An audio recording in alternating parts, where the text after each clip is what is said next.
कार्यकर्त्यांना आपले अश्रू अनावर झालेले आहेत। अजित पवार यांच्या निधनाची बातमी येताच सगळ्या कार्यकर्त्यांची इथे गर्दी झाली।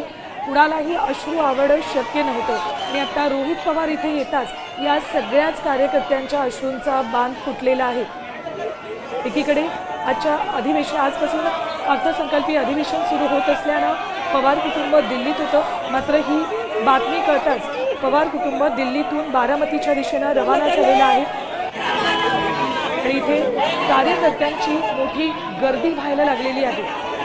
अपघात ज्या ठिकाणी झाला तिथेही काही जण रडताना आपल्यापर्यंत आवाज पोहोचत होता।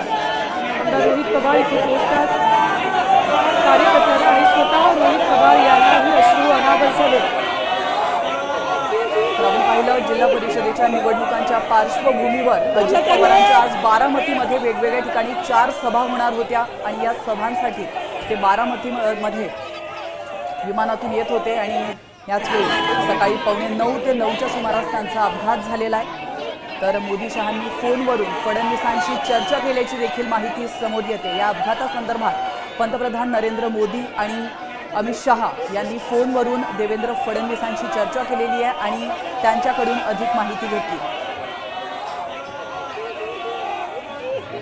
अत्यंत वेदनादायी दिवस असं आज म्हणावं लागेल, कारण की या राज्याचे नेते अजितदादांचा अशा पद्धतीनं या ठिकाणी मृत्यू झाला की शब्द आपले नाहीत काय त्यांच्याबद्दल भावना व्यक्त करण्यासाठी। मला वाटतं एक कर्तृत्व नेतृत्व हे राज्य मुकलेलं आहे असं एवढाच मला भावना या निमित्तानं व्यक्त करायच्या आहेत।